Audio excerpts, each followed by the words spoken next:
Hello all, welcome and welcome back to my YouTube channel. आज के इस video में हम हिंदी का गद्य साहित्य डॉक्टर रामचंद्र तिवारी की पुस्तक से हिंदी उपन्यास के सेक्शन को से संबंधित प्रश्नों को देखने वाले हैं।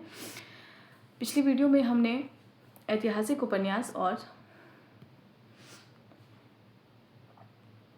उपन्यासकार इस वाले सेक्शन को कंप्लीट कर लिया था।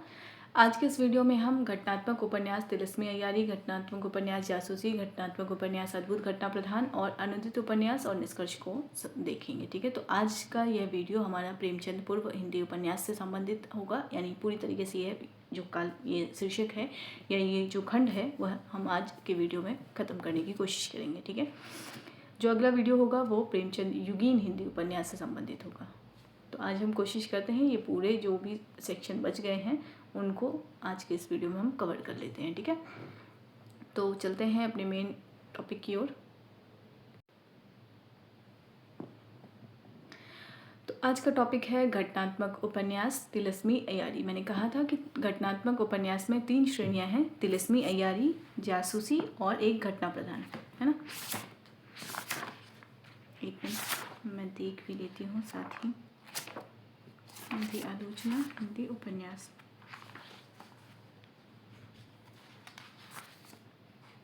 है ना। घटनात्मक उपन्यास तिलिस्मी अय्यारी, घटनात्मक उपन्यास जासूसी और घटनात्मक उपन्यास अद्भुत घटना प्रधान। ठीक है, तो ये 3 सबसेक्शन हैं घटनात्मक उपन्यास के। तो अगर हम मूल रूप से देखें तो प्रेमचंद पूर्व हिंदी उपन्यास के 3 सबसेक्शन थे, सामाजिक, ऐतिहासिक और घटनात्मक। तो सामाजिक को हमने एक वीडियो में कवर कर लिया, ऐतिहासिक को हमने एक वीडियो में कवर कर लिया और आज के इस वीडियो में हम घटनात्मक को एक साथ कवर कर लेंगे। ठीक है, सबसेक्शन अलग अलग हैं, आपको वीडियो में वो पता भी चल जाएगा। ठीक है, तो अगर हम देखें तो घटनात्मक उपन्यास तिलिस्मी अय्यारी ये शब्द है, तो इससे संबंधित पहले प्रश्न देख लेते हैं। तो सबसे पहला प्रश्न है, तिलिस्म शब्द किस भाषा से लिया गया है? ऑप्शन ए यूनानी और अरबी, ऑप्शन बी फारसी और अंग्रेजी, ऑप्शन सी संस्कृत और उर्दू, ऑप्शन डी हिंदी और बांग्ला। सही उत्तर होगा तिलिस्म शब्द यूनानी और अरबी से लिया गया शब्द है, यानी इन दोनों भाषाओं से लिया गया शब्द है ये। संबंधित तथ्य देख लेते हैं। जो तिलिस्म शब्द है, तिलिस्म शब्द यूनानी के टेलिस्मा और अरबी के तिलिस्मा शब्द से लिया गया है। ठीक है, जो तिलिस्म शब्द है वह यूनानी के टेलिस्मा और अरबी के तिलिस्मा शब्द से लिया गया है। और तथ्य देख लेते हैं। इसका अर्थ होता है, यानी तिलिस्म का अर्थ होता है जादू, इंद्रजाल या अलौकिक रचना या गढ़े हुए धन आदि के ऊपर बनाई गई सर्पादि की भयावनी आकृति।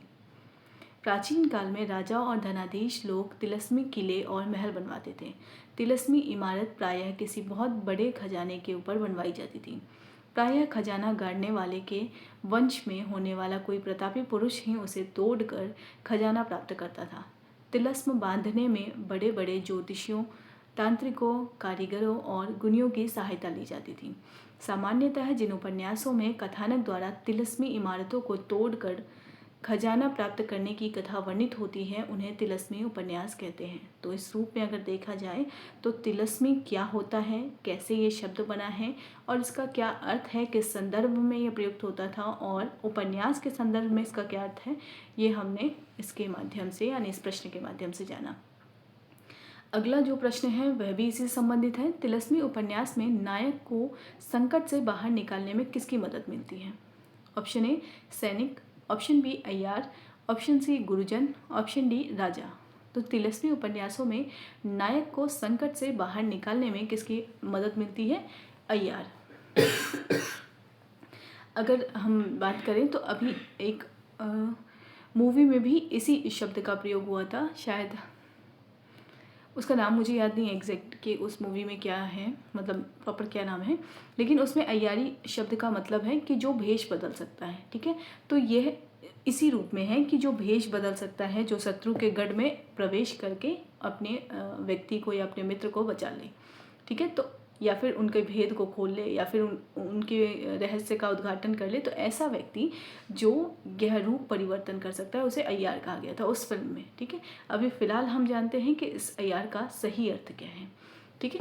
तिलस्मी उपन्यासों में नायक को संकट से बाहर निकालने में किसकी मदद मिलती है? अय्यारों की।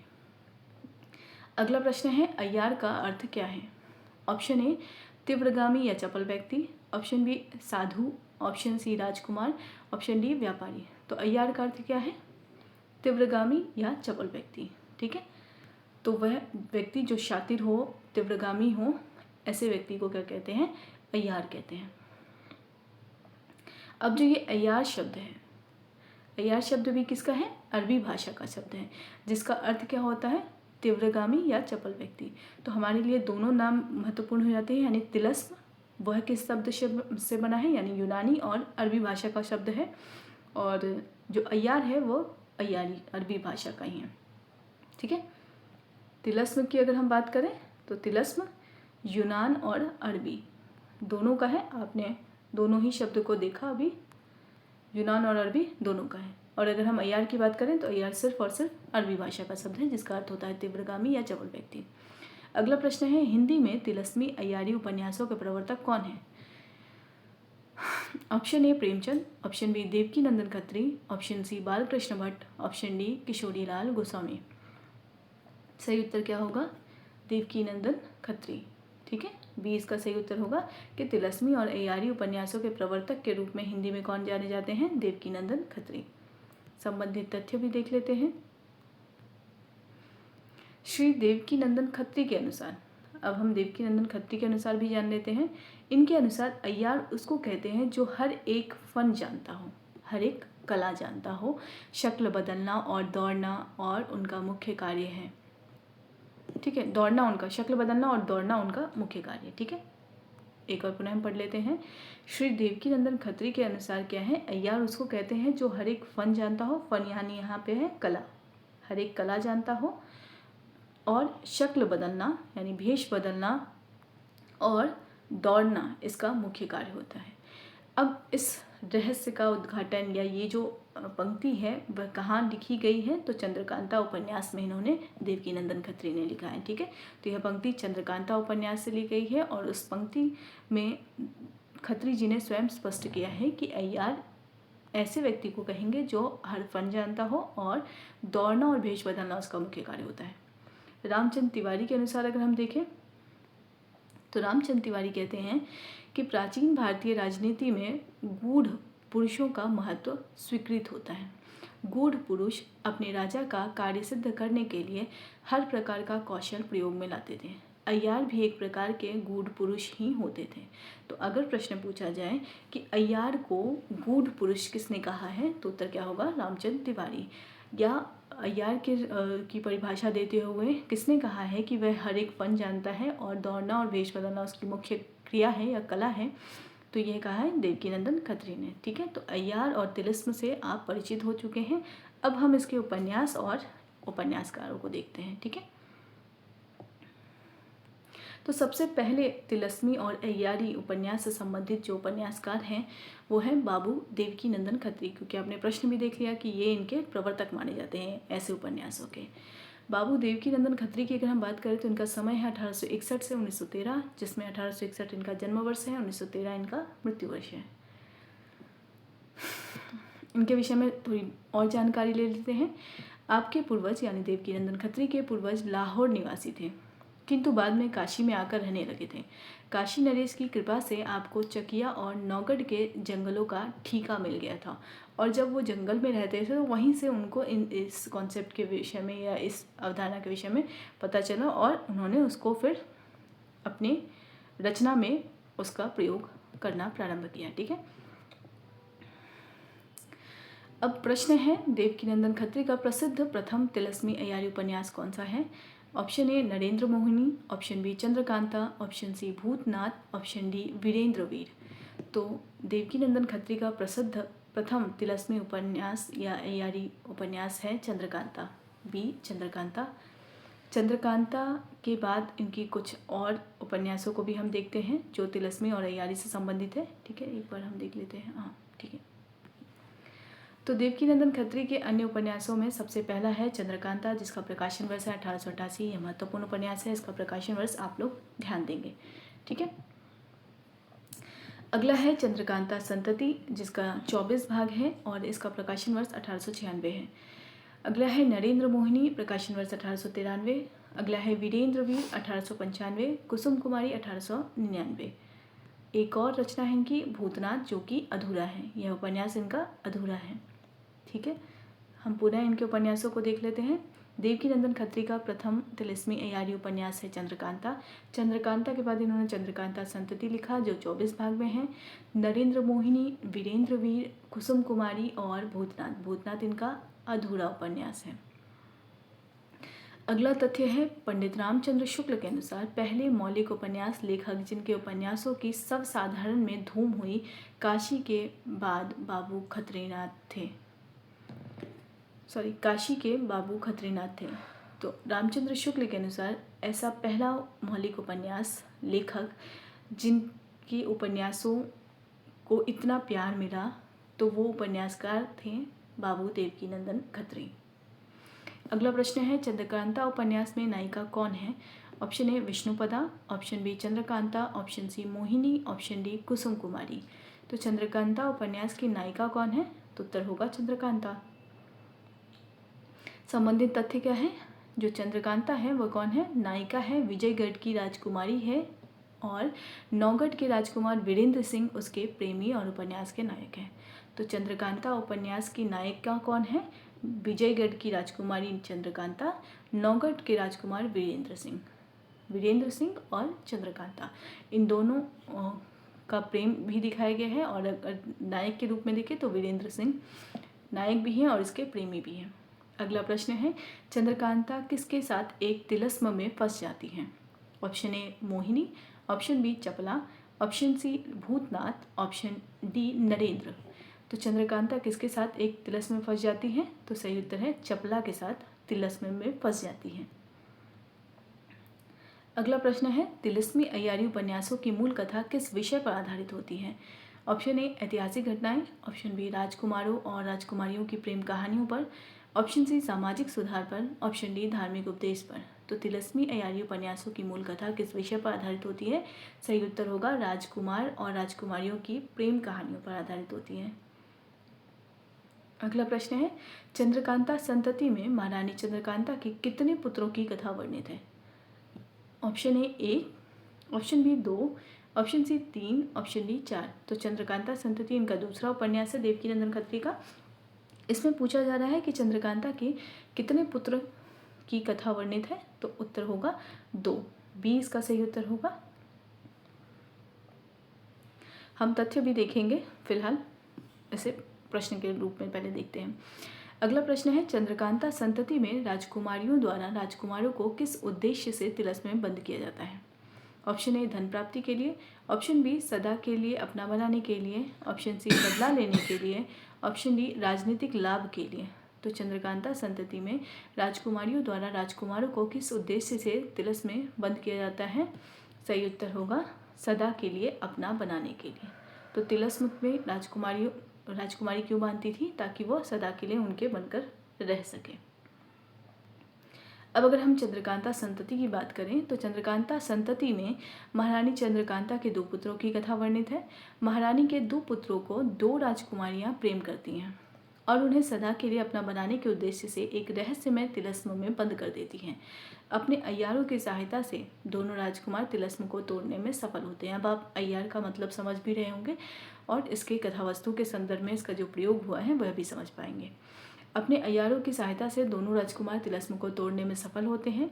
वे न केवल उन रानियों के चंगुल से छूटते हैं वरन तिलिस्म में गड़ी हुई अपार धनराशि भी प्राप्त करते हैं। अगला प्रश्न है नरेंद्र मोहिनी में एक और उपन्यास है देवकीनंदन खत्री का नरेंद्र मोहिनी में राजकुमार नरेंद्र पर एक साथ कितनी राजकुमारियां आसक्त होती हैं?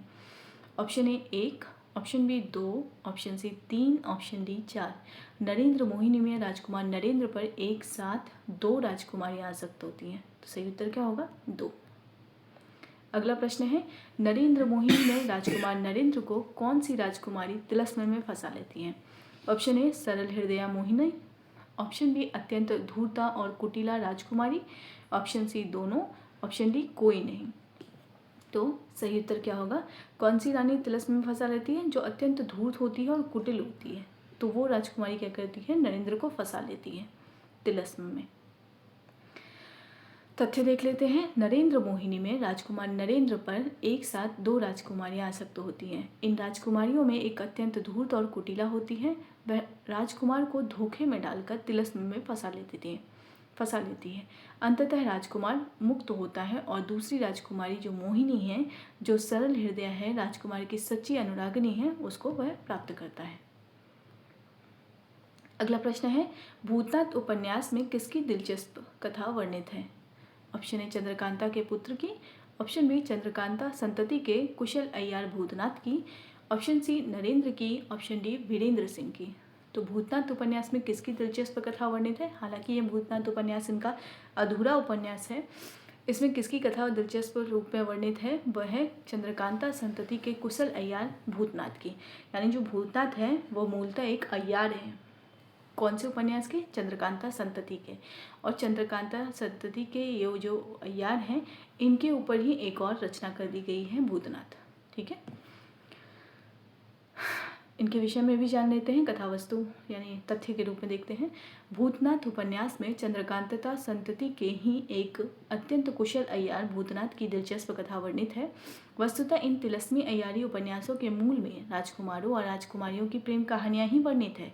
घटनाओं के विकास क्रम में तिलस्मों के विस्तृत वर्णन तथा नायकों, खलनायकों एवं उनके अय्यारों के कौशल विस्तार द्वारा कुतूहल उत्पन्न किया गया है। अगला प्रश्न है, प्रदीप सक्सेना के अनुसार चंद्रकांता क्या है? ऑप्शन ए तिलस्मी रचना है, ऑप्शन बी यथार्थवाद के प्रथम उत्थान का महाकाव्य है, ऑप्शन सी प्रेम कथा है, ऑप्शन डी ऐतिहासिक उपन्यास है। तो प्रदीप सक्सेना के अनुसार चंद्रकांता क्या है? उत्तर होगा यथार्थवाद के प्रथम उत्थान का महाकाव्य है।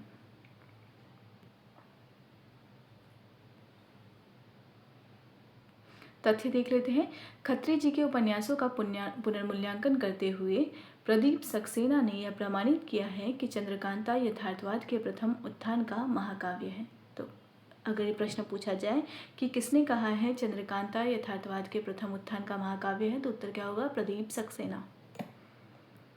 अगला प्रश्न है, प्रदीप सक्सेना के अनुसार चंद्रकांता किस युगों के संधि स्थल पर खड़ी है? ऑप्शन ए प्राचीन और मध्यकाल, ऑप्शन बी 2 युगों के, एक जो ढह रहा है और दूसरा उभर रहा है, ऑप्शन सी मुगल और ब्रिटिश, ऑप्शन डी विक्टोरियन और आधुनिक। सही उत्तर होगा प्रदीप सक्सेना के अनुसार जो चंद्रकांता उपन्यास है वह 2 युगों के संधि स्थल पर खड़ी है। एक ऐसा युग जो ढह रहा है और दूसरा युग उभर रहा है।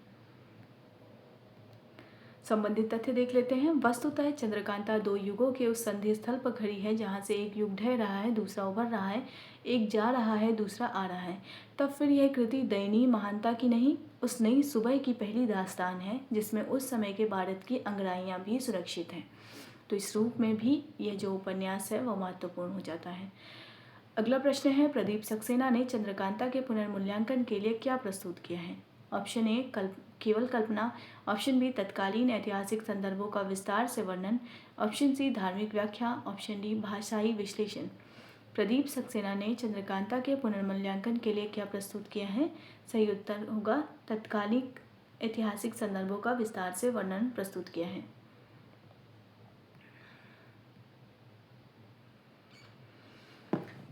अगला जो तथ्य है वह भी देख लेते हैं। वह तिलस्मी रचना नहीं है। प्रदीप सक्सेना ने अपनी बात प्रमाणित करने के लिए तत्कालीन ऐतिहासिक संदर्भों को विस्तार से प्रस्तुत किया है और यह दिखाया है कि तत्कालीन जीवन स्थितियों पर गौर किया जाए तो चंद्रकांता में कुछ भी अमानवीय नहीं है। तो प्रदीप सक्सेना के अनुसार जो चंद्रकांता उपन्यास है वह तिलस्मी रचना नहीं है। अगला प्रश्न है, प्रदीप सक्सेना के कार्य का मुख्य योगदान क्या है? ऑप्शन ए नई उपन्यास शैली का प्रारंभ, ऑप्शन बी हिंदी कथा आलोचना को नई दिशा देना, ऑप्शन सी ऐतिहासिक तथ्यों का संकलन करना, ऑप्शन डी भाषा सुधार। आंसर करेंगे।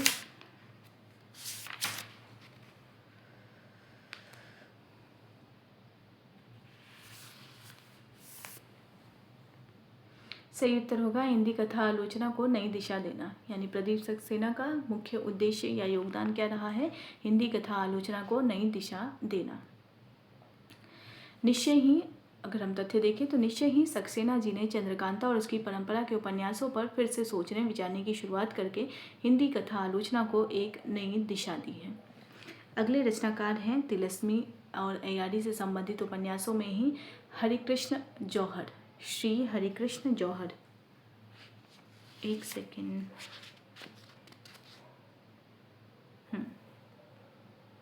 श्री हरिकृष्ण जौहर। इनसे संबंधित जो प्रश्न हैं वह भी देख लेते हैं। देवकीनंदन खत्री के बाद तिलस्मी उपन्यासों में जौहर दिखाने वाले लेखक कौन हैं? Option A Kishorilal Goswami, option B Harikrishna Jauhar, option C Durga Prasad Khatri और ऑप्शन डी देवी प्रसाद उपाध्याय। तो सही उत्तर क्या हो जाएगा? देवकीनंदन खत्री के बाद तिलस्मी उपन्यासों में जौहर दिखाने वाले हैं हरिकृष्ण जौहर। अगला प्रश्न है, हरिकृष्ण जौहर का कौन सा तिलस्मी उपन्यास 1899 ईस्वी में प्रकाशित हुआ? ऑप्शन ए मयंक मोहिनी या Mayajal, Maya Mahal, option B Kusumlata, option C Bhayanak Brahm, option D जादूगर। हरिकृष्ण जौहर का कौन सा तिलस्मी उपन्यास 1899 ईस्वी में प्रकाशित हुआ है? सही उत्तर होगा बी कुसुमलता। हरिकृष्ण जौहर के उपन्यासों को देख लेते हैं, तिलस्मी उपन्यास इनके जितने भी हैं। पहला है कुसुमलता, इसका समय है 1899। भयानक ब्रह्म 1900, नारी पिशाच 1901, मयंक मोहिनी या माया महल 1901, जादूगर 1901, कमल कुमारी 1902, निराला नकाबपोश 1902, भयानक खून 1903। ये सभी उपन्यास हरिकृष्ण जौहर के तिलस्मी और अय्यारी से संबंधित उपन्यास हैं। पुनः देख लेते हैं, कुसुमलता, भयानक ब्रह्म, नारी पिशाच, मयंक मोहिनी या माया महल, जादूगर, कमल कुमारी, निराला नकाबपोश, भयानक खून। अगले रचनाकार हैं किशोरीलाल गोस्वामी। सामाजिक उपन्यासकारों में भी हमने किशोरीलाल गोस्वामी को पढ़ा था, है ना? सॉरी, सामाजिक नहीं, ऐतिहासिक।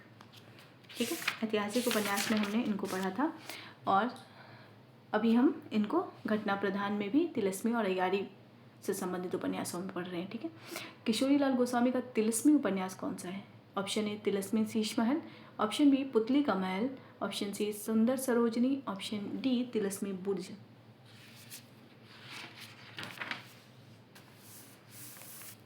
सही उत्तर होगा तिलस्मी शीश महल। इनका इकलौता उपन्यास है तिलस्म से संबंधित, प्रकाशन वर्ष 1905। ठीक है, याद रखेंगे। अगले रचनाकार हैं दुर्गा प्रसाद खत्री। ठीक है, हमने अब तक 4 रचनाकारों को देखा। देवकीनंदन प्रसाद खत्री, दूसरे हरिकृष्ण जौहर, तीसरे श्री किशोरीलाल गोस्वामी, चौथे बाबू दुर्गा प्रसाद खत्री। अब हम दुर्गा प्रसाद खत्री का समय देख लेते हैं, 1895 से 1974, जहाँ 1895 इनका जन्म वर्ष है, 1974 इनका मृत्यु वर्ष है। संबंधित प्रश्न है, बाबू देवकीनंदन खत्री के पुत्र कौन हैं जिन्होंने भूतनाथ को पूरा किया? तो जैसे हमने पहले ही जिक्र किया था कि भूतनाथ जो है वो चंद्रकांता संतति का अय्यार है और उस पर आधारित एक उपन्यास रचा गया भूतनाथ, जो अधूरा रह गया था। उसे पूरा किसने किया? देवकीनंदन खत्री के पुत्र दुर्गा प्रसाद खत्री ने। तो प्रश्न है, बाबू देवकीनंदन खत्री के पुत्र कौन हैं जिन्होंने भूतनाथ को पूरा किया? तो 2 प्रश्न यहाँ पर मिल रहे हैं। तो पहले तो यही कि देवकीनंदन खत्री के पुत्र हैं दुर्गा प्रसाद खत्री और इन्होंने ही भूतनाथ को पूरा किया था। ठीक है, अगला प्रश्न है, दुर्गा प्रसाद खत्री द्वारा लिखित मौलिक तिलस्मी उपन्यास कौन सा है? यानी मौलिक तो हम नहीं कह सकते भूतनाथ को, क्योंकि भूतनाथ पहले से ही अधूरा रह गया उपन्यास है। तो अगर हम दुर्गा प्रसाद की मौलिक कृति की बात करें तो ऑप्शन है रोहतास मठ, दूसरा है वीरेंद्र कुमार, तीसरा है निराला नकाबपोश, चौथा है कमल कुमारी।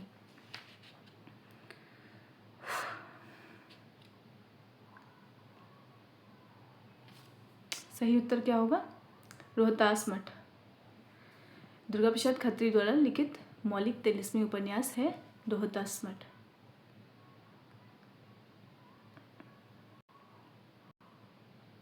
अगला प्रश्न है, निम्नलिखित में से कौन सा उपन्यास देवी प्रसाद उपाध्याय का है? ठीक है, अब अगले रचनाकार कौन से हैं?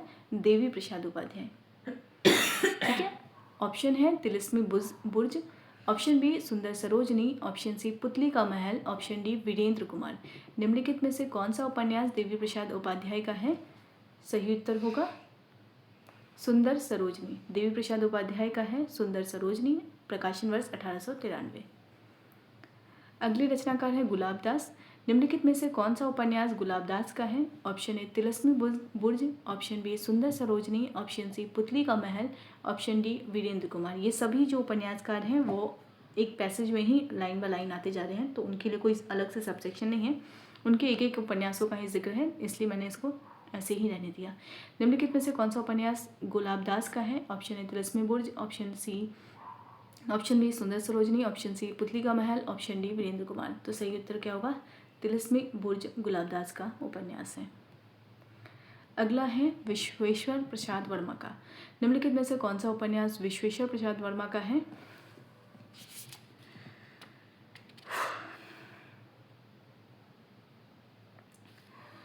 ऑप्शन है तिलस्मी बुर्ज, ऑप्शन बी है सुंदर सरोजनी, ऑप्शन सी है पुतली का महल, ऑप्शन डी वीरेंद्र कुमार। सही उत्तर क्या होगा? वीरेंद्र कुमार। विश्वेश्वर प्रसाद वर्मा का है वीरेंद्र कुमार। प्रकाशन वर्ष 1906 है वीरेंद्र कुमार का। अगले रचनाकार हैं श्री रामलाल वर्मा।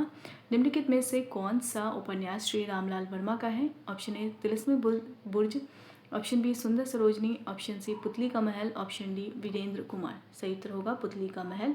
प्रकाशन वर्ष 1908। रामलाल वर्मा, विश्वेश्वर प्रसाद वर्मा और इधर गुलाबदास और ऊपर देवी प्रसाद उपाध्याय, ये चारों भी तिलस्मी और अय्यारी से संबंधित उपन्यासकार हैं।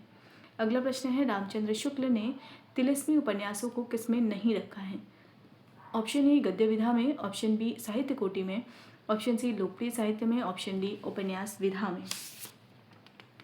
रामचंद्र शुक्ल ने इन उपन्यासों को यानी तिलस्मी उपन्यासों को किसमें नहीं रखा है? तो बी साहित्य कोटि में नहीं रखा है इन्होंने। अगला प्रश्न है डॉक्टर माता प्रसाद गुप्त के अनुसार तिलस्मी उपन्यासों की लोकप्रियता का कारण क्या है? ऑप्शन ए उच्च कला स्तर, ऑप्शन बी मध्ययुगीन विकृत रुचि, ऑप्शन सी ऐतिहासिक सत्यता, ऑप्शन डी भाषा शैली। तो माता प्रसाद गुप्त के अनुसार तिलस्मी उपन्यास की लोकप्रियता का कारण है मध्ययुगीन विकृत रुचि। बी इसका सही उत्तर होगा। तथ्य देख लेते हैं। डॉक्टर माता प्रसाद गुप्त के अनुसार अति प्राकृत भावना के आधार पर लिखे गए इन उपन्यासों की लोकप्रियता के लिए मध्ययुगीन विकृत रुचि ही उत्तरदायी है। महत्वपूर्ण तथ्य है। अगला प्रश्न है तिलस्मी उपन्यासों का हिंदी के प्रचार प्रसार में क्या योगदान है? ऑप्शन ए सबसे कम है, ऑप्शन बी अन्य किसी गद्य विधा से अधिक है, ऑप्शन बी सी मध्यम स्तर का है, ऑप्शन डी नगण्य है। सही उत्तर क्या होगा? अन्य किसी गद्य विधा से अधिक है, यानी हिंदी के प्रचार प्रसार की अगर हम बात करें तो तिलस्मी उपन्यासों के द्वारा हिंदी का प्रचार प्रसार बढ़ा है, यानी मनोरंजन प्रधान है और इस कारण भी लोग उसे पढ़ने की इच्छा रखते हैं और उसे पढ़ने के लिए फिर भाषा यानी हिंदी भाषा सीखते भी हैं। संबंधित तथ्य देख लेते हैं। खत्री जी ने केवल मनोरंजन के लिए असंभव कल्पना लोक की सृष्टि नहीं की, उनकी कल्पना के पीछे तत्कालीन प्रौद्योगिकी का यथार्थ है। उन्होंने एक इतिहास दृष्टि का उपयोग करने की चेष्टा की है। इतिहास दृष्टि की यह यात्रा यद्यपि भौगोलिक आधारों और पुरातात्विक सामग्री से प्रारंभ हुई थी, लेकिन समाप्त राजनीतिक सामंतवाद के पतनशील प्रभामंडल के आंतरिक विघटन और नवजागरण की लहरों से निरंतर टकराव से उत्पन्न प्रभाव पर हुई थी। और यह जो तथ्य है यह आलोचना पत्रिका में तथ्य उद्घाटित किया गया है इनके उपन्यासों के संबंध में। ठीक है, तो मुझे ये इम्पोर्टेंट लगा इसलिए मैंने यहाँ पे इसको डाल दिया। अब अगर हम घटनात्मक उपन्यास की दूसरी श्रेणी की ओर बढ़ें तो वह दूसरी श्रेणी है जासूसी उपन्यासों की। पहले जो श्रेणी थी वह तिलस्मी और अय्यारी से संबंधित उपन्यास थे, घटनात्मक ही थे लेकिन तिलस्मी और अय्यारी संबंधित थे। अगला जो है वह जासूसी है। अगर हम प्रश्न की बात करें तो प्रश्न है जासूसी उपन्यासों का प्रारंभ किस अंग्रेजी लेखक के प्रभाव से हुआ? Option A Charles Dickens, option B sir Arthur Conan Doyle, option C Sherlock Holmes और ऑप्शन डी विल्की कॉलिंस। तो सही उत्तर क्या होगा? Arthur Conan Doyle, sir Arthur Conan Doyle. इनका समय है 1859 से 1930 या 19वीं सदी से कह सकते हैं इसका लेखन प्रारंभ हुआ है। जासूसी उपन्यासों में घटित होने वाली घटनाएं जीवन की यथार्थ स्थिति के निकट होती हैं। उनमें कल्पना के साथ ही बुद्धि का भी योग होता है। अगर हम जासूसी उपन्यासों के संदर्भ में बात करें तो इन उपन्यासों में जो घटनाएं होती हैं वह जीवन की यथार्थ स्थिति से बिल्कुल निकट होती हैं। कल्पना के साथ इसमें बुद्धि भी होती है, यानी बुद्धि का भी योग होता है। अगला प्रश्न है और सबसे पहले जो रचनाकार हैं जासूसी उपन्यास से संबंधित गोपाल राम गहमरी। गोपाल राम गहमरी का समय है 1866 से 1946। तो ये महत्वपूर्ण रचनाकार हैं इस श्रेणी के, इसलिए आपके लिए इनका वर्ष याद रखना ज़रूरी है। पहला प्रश्न है, हिंदी का प्रथम जासूसी उपन्यास कौन सा है? ऑप्शन ए अद्भुत लाश, ऑप्शन बी हीरे का मोल, ऑप्शन सी गुप्तचर, ऑप्शन डी खूनी कौन।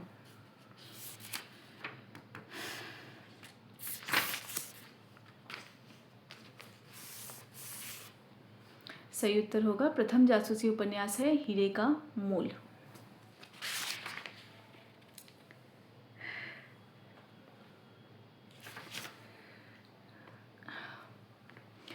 हिंदी का प्रथम जासूसी उपन्यास कौन सा है? हीरे का मोल। ठीक है, इसके संदर्भ में अगर हम बात करें तो सन 1898 ईस्वी में श्री गोपाल राम गहमरी, जिनका समय 1866 से 1946 है, इन्होंने बांग्ला से हीरे का अनमोल उपन्यास अनुदित कर प्रकाशित कराया था। तो अगर हम देखें तो गोपाल राम गहमरी ने सबसे पहला जो जासूसी उपन्यास लिखा वो एक अनुदित उपन्यास था। ठीक है, ये बांग्ला से अनुवाद किया गया उपन्यास था। अगला प्रश्न है, गोपाल राम गहमरी ने किस वर्ष जासूस नामक मासिक पत्र निकाला? अब पहली रचना इनकी क्या रही? गोपाल राम गहमरी की हीरे का मोल, जो कि एक अनुदित रचना थी और ये बांग्ला भाषा की रचना थी। इस रूप में इन्होंने जासूसी उपन्यास की ओर कदम बढ़ाया और उसमें प्रयोग किया। अगर हम बात करें उसके बाद इनको जैसे ही उससे प्रोत्साहन मिला, इन्होंने दूसरा अपना पत्रिका निकाला, यानी जासूस नाम से मासिक पत्र निकाला। प्रश्न है, ये कब निकाला? Option A 1898, option B 1900, option C 1901, option D 1906। सही उत्तर होगा 1900। जासूस नामक जो पत्र है ये निकला है 1900 में। अगला प्रश्न है, गोपाल राम गहमरी ने कुल कितने जासूसी उपन्यास लिखे? ऑप्शन ए लगभग 50, ऑप्शन बी लगभग 100, ऑप्शन सी लगभग 200, ऑप्शन डी लगभग 300। तो कुल कितने उपन्यास लिखे? लगभग 200 उपन्यास लिखे हैं गोपाल राम गहमरी ने। ठीक है, अगला प्रश्न है, निम्नलिखित में से कौन सा गोपाल राम गहमरी का उपन्यास 1900 ईस्वी में प्रकाशित हुआ है? ऑप्शन ए सरकटी लाश, ऑप्शन बी मायाविनी, ऑप्शन सी जासूस चक्कर में, ऑप्शन डी खूनी का भेद। सही उत्तर होगा निम्नलिखित में से कौन सा गोपाल राम गहमरी का उपन्यास 1900 में प्रकाशित हुआ है? सरकटी लाश 1900 में प्रकाशित हुआ है। यह उपन्यास गोपाल राम गहमरी का उपन्यास है। गोपाल राम गहमरी के सभी उपन्यासों को हम एक बार देख लेते हैं। सबसे पहली रचना है इनकी अद्भुत लाश, प्रकाशन वर्ष 1896। दूसरी रचना है गुप्तचर 1899।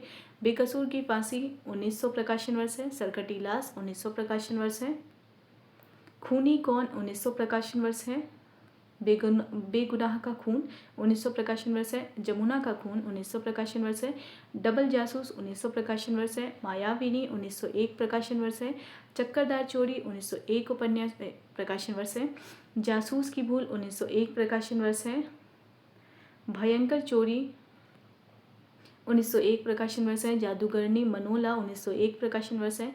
माल गोदाम में चोरी 1902 प्रकाशन वर्ष है। जासूस की चोरी 1902 प्रकाशन वर्ष है। अद्भुत खून 1902 प्रकाशन वर्ष है। जासूस पर जासूसी 1904 प्रकाशन वर्ष है। डाके पर डाका 1904 प्रकाशन वर्ष है। जासूस चक्कर में 1906 प्रकाशन वर्ष है। खूनी का भेद 1910 प्रकाशन वर्ष है। इंद्रजालिक जासूस 1910 प्रकाशन वर्ष है। लाइन पर लाश 1910 प्रकाशन वर्ष है। किले में खून 1910 प्रकाशन वर्ष है। भोजपुर की ठगी 1911 प्रकाशन वर्ष है।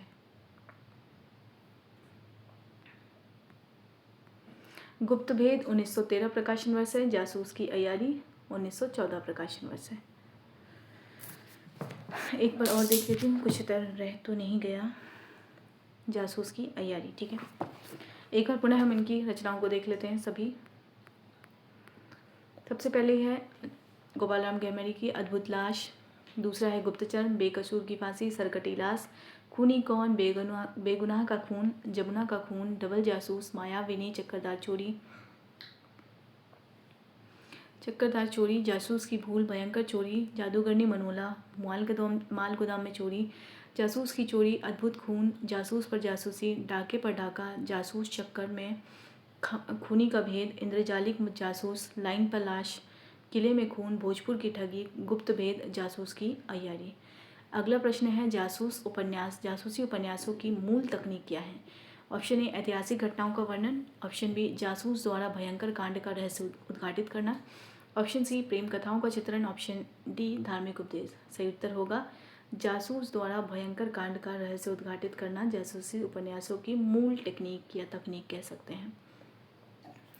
अगला प्रश्न है गोपाल राम गहमरी को किसके समकक्ष कहा गया है? Option A Sherlock Holmes, option B Hindi का Conan Doyle, option C Devkinandan Khatri, option D Kishorilal Goswami. Gopal Ram Gahmari को किसके समकक्ष कहा गया है? हिंदी का कानन डायल कहा गया है।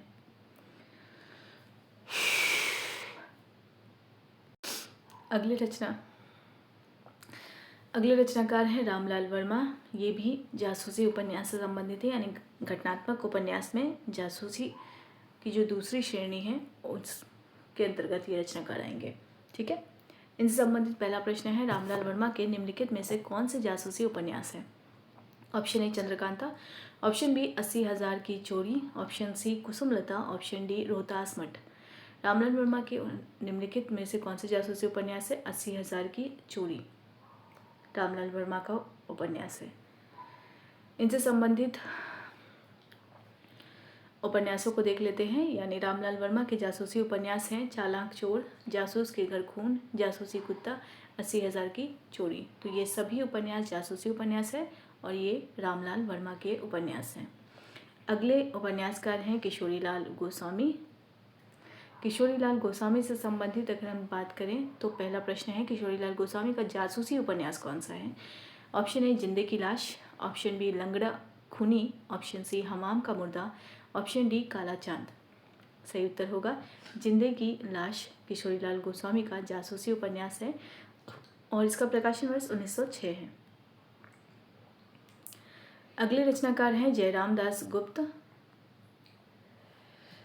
जासूसी उपन्यास के अंतर्गत हैं ये, एक मिनट में देख लेती हूँ।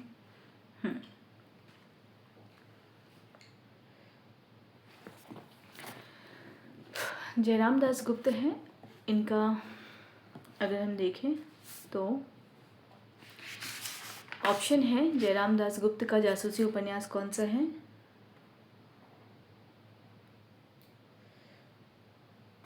हमने जयराम दास गुप्त को कहाँ पढ़ा था? ऐतिहासिक उपन्यासकार के रूप में देखा था, तभी मुझे लगा कि मैंने कहीं तो देखा नाम। ठीक है, तो ये ऐतिहासिक उपन्यासकार में भी थे। तो अगर हम यहाँ बात करें तो जयराम दास गुप्त जो हैं वो जासूसी उपन्यासकार भी हैं और इनकी जो जासूसी उपन्यास है वह कौन सी है? ऑप्शन है जिंदे की लाश, ऑप्शन बी लंगड़ा खूनी, ऑप्शन सी जासूसी कुत्ता, ऑप्शन डी चालाक चोर। तो इसका सही उत्तर क्या होगा? लंगड़ा खूनी 1907 प्रकाशन वर्ष है। एक और इनका उपन्यास है काला चांद। तो जयराम दास गुप्त के दो उपन्यास हैं जासूसी उपन्यास, लंगड़ा खूनी और काला चांद। अगले रचनाकार हैं जासूसी उपन्यासकार के अंतर्गत रामप्रसाद लाल। इनसे संबंधित प्रश्न है रामप्रसाद लाल का जासूसी उपन्यास कौन सा है? ऑप्शन है जिंदे की लाश, ऑप्शन बी लंगड़ा खूनी, ऑप्शन सी जासूसी कुत्ता, ऑप्शन डी हमाम का मुर्दा। सही उत्तर होगा हमाम का मुर्दा 1903 प्रकाशन वर्ष है। रामप्रसाद लाल का जासूसी उपन्यास है ये और इसका प्रकाशन वर्ष है हमाम का मुर्दा का 1903। अब हम घटनात्मक उपन्यास की तीसरी श्रेणी को पढ़ने वाले हैं। पहली श्रेणी थी तिलस्मी और अय्यारी की, दूसरी श्रेणी थी जासूसी की और तीसरी श्रेणी है ये अद्भुत घटना प्रधान की। इससे संबंधित प्रश्न है प्रेमचंद पूर्व युग के घटनात्मक उपन्यासों की प्रेरणा किस उपन्यास से मिली? Option A London Rahasya, option B Chandrakanta, option C Tilismi Sheesh Mahal, option D लालचीन। तो प्रेमचंद पूर्व युग के घटनात्मक उपन्यासों की प्रेरणा मिली है लंदन रहस्य से। संबंधित तथ्य देख लेते हैं। घटनात्मक उपन्यासों की प्रेरणा रोनाल्ड स्क्रिथ mysteries of the court of London के अनुवाद लंदन रहस्य से प्राप्त हुई है। किशोरीलाल को भी रेनॉल्ड्स से प्रेरणा मिली थी। तो घटनात्मक उपन्यास को प्रेरणा किससे मिली है? रेनॉल्ड एक रचनाकार हैं। इनकी एक कृति है mysteries of the court of London. इसका अनुवाद हुआ है लंदन रहस्य नाम से और इसी कृति से घटनात्मक उपन्यासों की प्रेरणा मिली है। किशोरीलाल जो हैं उनको प्रेरणा मिली है रेनॉल्ड से, रचनाकार रेनॉल्ड से। अगला प्रश्न है घटनात्मक उपन्यासों की प्रमुख विषय सामग्री क्या थी? ऑप्शन ए धार्मिक उपदेश, ऑप्शन बी चोरी, डकैती, जाल फरेब, जुआ, खून आदि से संबंधित कांड। ऑप्शन सी प्रेम कथाएं। ऑप्शन डी ऐतिहासिक घटनाएं। घटनात्मक उपन्यासों की प्रमुख विषय सामग्री क्या थी? बी चोरी, डकैती, जाल फरेब, जुआ, खून आदि से संबंधित कांड। अगला प्रश्न है, इस परंपरा को गति देने वाले प्रसिद्ध लेखक कौन थे जिन्होंने आश्चर्य वृत्तांत लिखा? Option A Kishorilal Goswami. Option B Ambika Dutt Vyas. Option C Nihal Chand Verma. Option D Durga Prasad Khatri. सही उत्तर होगा अंबिका दत्त व्यास। 1893 में प्रकाशित हुआ है आश्चर्य वृत्तांत। ठीक है, यानी इस परंपरा को, यानी घटना प्रधान परंपरा जो उपन्यास है, इसको आश्चर्य वृत्तांत के नाम से लिखा है अंबिका दत्त व्यास ने। इसका प्रकाशन वर्ष हुआ है 1893। तो आश्चर्य वृत्तांत लिखा है अंबिका दत्त व्यास ने, 1893 में यह प्रकाशित हुआ है। आश्चर्य वृत्तांत उपन्यास कब पूरा हुआ था? ऑप्शन है 1893, option B 1888, option C 1900, option D 1913। तो इसका सही उत्तर होगा 1888 में यह पूरा हुआ था, यानी इसका रचना वर्ष 1888 है, प्रकाशन वर्ष 1893 है। ठीक है, ऐसे ही पीछे भी एक उपन्यास का ऐसे ही प्रकाशन वर्ष और रचना वर्ष में अंतर है। ठीक है, तो प्रकाशन वर्ष इसका क्या है? 1893, रचना वर्ष है 1888। अगला प्रश्न है, निम्नलिखित में से कौन सा उपन्यास निहाल चंद वर्मा का है? ऑप्शन ए प्रेम का फल और या मिस जोहरा। ऑप्शन बी प्रेम माधुरी या अनंग कांता। ऑप्शन सी खौफनाक खून। ऑप्शन डी प्रतिशोध। तो निम्नलिखित उपन्यास में कौन सा उपन्यास निहाल चंद वर्मा का है? सही उत्तर होगा प्रेम का फल या मिस जोहरा। प्रकाशन वर्ष 1913 है। निहाल चंद वर्मा का उपन्यास है प्रेम का फल या मिस जोहरा, प्रकाशन वर्ष 1913। अगला प्रश्न है, निम्नलिखित में से कौन सा उपन्यास प्रेम विलास वर्मा का है? ऑप्शन ए प्रेम का फल या मिस जोहरा। ऑप्शन बी प्रेम माधुरी या अनंग कांता। ऑप्शन सी खौफनाक खून। ऑप्शन डी प्रतिशोध। तो प्रेम विलास वर्मा का उपन्यास है प्रेम माधुरी या अनंग कांता। प्रेम माधुरी या अनंग कांता, प्रकाशन वर्ष 1915। ठीक है, प्रेम विलास वर्मा का है ये। अगले रचनाकार हैं पंडित विट्ठल दास नागर। निम्नलिखित में से कौन सा उपन्यास पंडित विट्ठल दास नागर का है? ऑप्शन ए प्रेम का फल या मिस जोहरा। ऑप्शन बी प्रेम माधुरी या अनंग कांता। ऑप्शन सी खौफनाक खून। ऑप्शन डी किस्मत का खेल। तो विट्ठल दास नागर का उपन्यास है किस्मत का खेल, प्रकाशन वर्ष 1905। अगला प्रश्न है, निम्नलिखित में से कौन सा उपन्यास बांकीलाल चतुर्वेदी का है?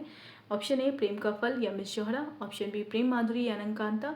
ऑप्शन सी खौफनाक खून। ऑप्शन डी प्रतिशोध। तो बांकीलाल चतुर्वेदी का है खौफनाक खून और इसका प्रकाशन वर्ष है 1912। तो उसी तरीके से है, यानी पैसेज के में ही इन्होंने सबको लाइन बाय लाइन ऐसे रचनाकार हैं। ठीक है, कोई खंड विशेष नहीं बना हुआ है, इसलिए मैंने इसको इसी तरीके से ही ऐड ऑन कर दिया है। अगला प्रश्न है, श्री दुर्गा प्रसाद खत्री के उपन्यासों में रहस्य के साथ कौन सा भाव भी निहित होता है? ऑप्शन ए केवल मनोरंजन। ऑप्शन बी धार्मिक भावना। ऑप्शन सी राष्ट्रीयता एवं सशस्त्र क्रांति की भावना। ऑप्शन डी सामाजिक आलोचना। अगर हम दुर्गा प्रसाद खत्री के उपन्यास की बात करें तो इसमें राष्ट्रीयता भी होती है और सशस्त्र क्रांति की भावना भी होती है। अगला प्रश्न है, श्री दुर्गा प्रसाद खत्री के उपन्यास कौन से उपन्यास हैं? ऑप्शन ए लाल पंजा, प्रतिशोध, रक्तमंडल। ऑप्शन बी किस्मत का खेल, प्रेम माधुरी, मिस जोहरा। ऑप्शन सी भयानक खून, सरकटी लाश, जासूस। ऑप्शन डी चंद्रकांता, नरेंद्र मोहिनी और भूतनाथ। तो दुर्गा प्रसाद खत्री की अगर हम बात करें तो सही उत्तर होगा लाल पंजा, प्रतिशोध और रक्तमंडल दुर्गा प्रसाद खत्री के उपन्यास हैं और ये घटना प्रधान उपन्यास है। अगर हम इनका समय देखें तो प्रतिशोध का समय है 1925, लाल पंजा का भी समय 1925, रक्तमंडल का समय 1927। दुर्गा प्रसाद खत्री के तीनों उपन्यास हैं। अगला प्रश्न है, प्रेमचंद पूर्व युग के बाद लिखे गए इन उपन्यासों की मनोरंजन की दृष्टि से तुलना किससे की जा सकती है? ऑप्शन ए तिलिस्मी अय्यारी उपन्यासों से। ऑप्शन बी धार्मिक ग्रंथों से। ऑप्शन सी लोकप्रिय कविता से। ऑप्शन डी ऐतिहासिक नाटकों से। तो प्रेमचंद पूर्व युग के बाद लिखे गए इन उपन्यासों की मनोरंजन की दृष्टि से तुलना किससे की जा सकती है? तो सही उत्तर होगा तिलिस्मी अय्यारी उपन्यासों से।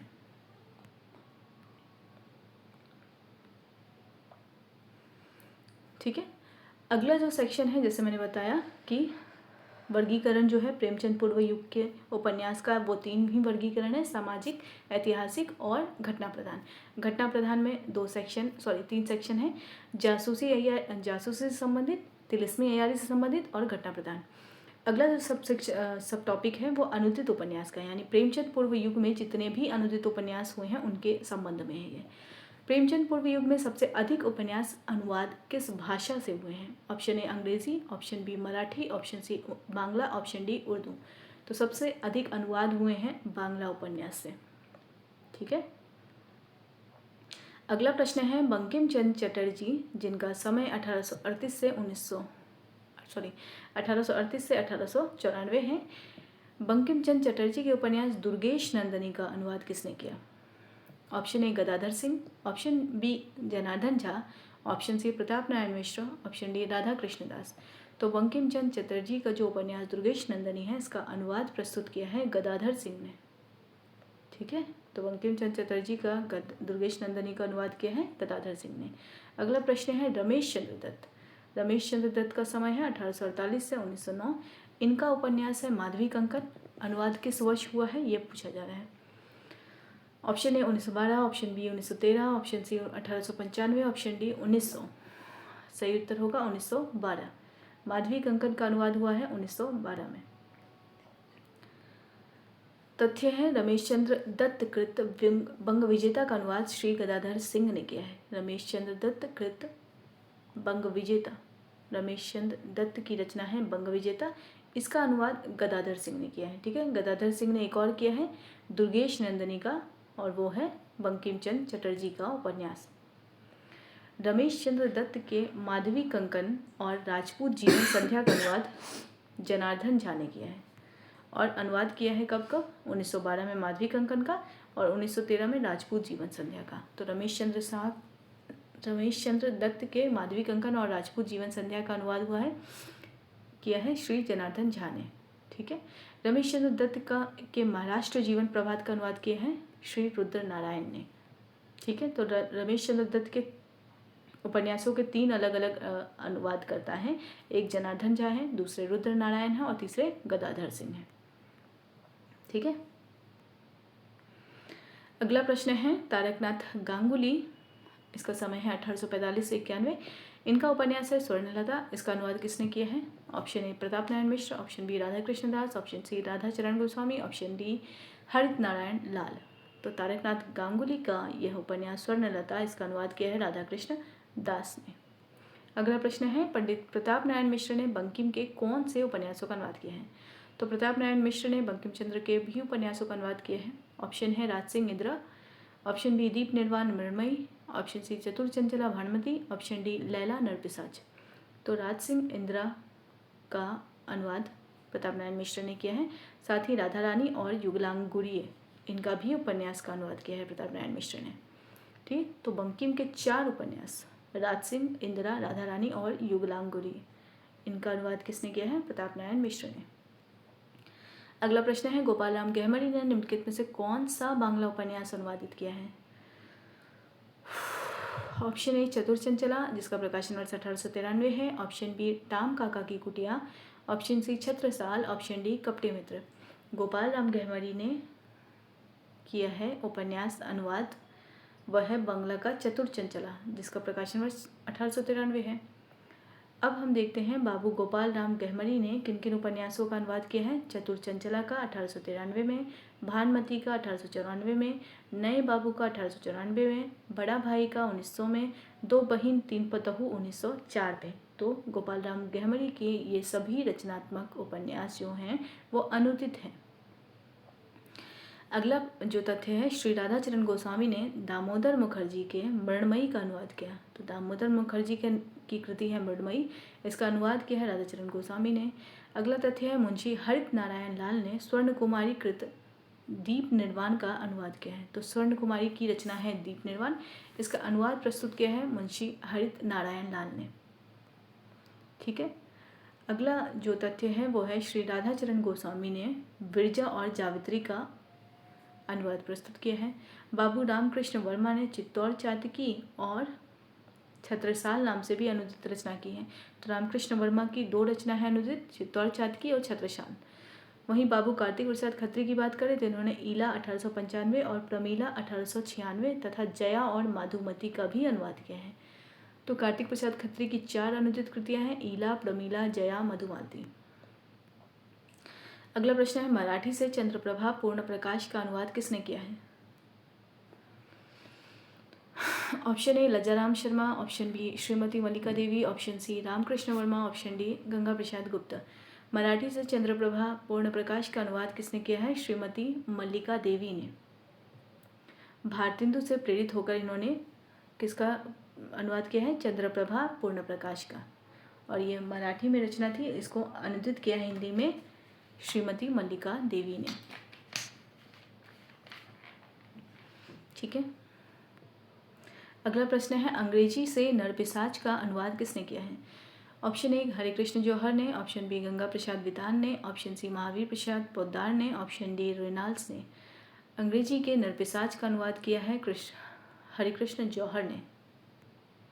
अगला प्रश्न है, रामकृष्ण वर्मा ने उर्दू से कौन सी श्रृंखला का अनुवाद किया है? ऑप्शन ए अमला वृतांतमाला, ऑप्शन बी राजपूत जीवन संध्या, ऑप्शन सी महाराष्ट्र जीवन प्रभात, ऑप्शन डी जावित्री। रामकृष्ण वर्मा ने उर्दू से कौन सी श्रृंखला का अनुवाद किया है? अमला वृतांतमाला का। ए सही उत्तर होगा।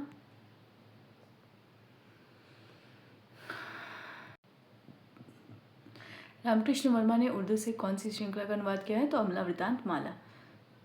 तथ्य देख लेते हैं, गुजराती से श्री लज्जाराम शर्मा ने कपटी मित्र का अनुवाद किया है। ठीक है, तो लज्जाराम शर्मा ने कपटी मित्र का अनुवाद कौन सी भाषा से किया है? गुजराती से। अगली रचना है, यानी अगला तथ्य है, अंग्रेजी से रेनॉल्ड्स कृत लैला, लंदन रहस्य और नरपिशाच अनुदित हुए हैं। तो अगर प्रश्न पूछा जाए लैला, लंदन रहस्य या नरपिशाच कौन सी भाषा से अनुदित उपन्यास है? तो अंग्रेजी भाषा से। नरपिशाच का अनुवाद तो हरे कृष्ण जौहर ने किया है, ये हमने प्रश्न में देखा है। श्रीमती स्टो, इनका समय है 1811 से 1896। कृत टाम काका की कुटिया, अगर प्रश्न पूछा जाए टाम काका की कुटिया के राइटर कौन है? तो श्रीमती स्टो हैं। के दो अनुवाद, पहला गंगा प्रसाद वितान ने किया है और दूसरा महावीर प्रसाद पोद्दार ने किया है। तो गंगा प्रसाद वितान ने जो किया है उनका समय है 1915 और जो महावीर प्रसाद पोद्दार ने किया है 1916।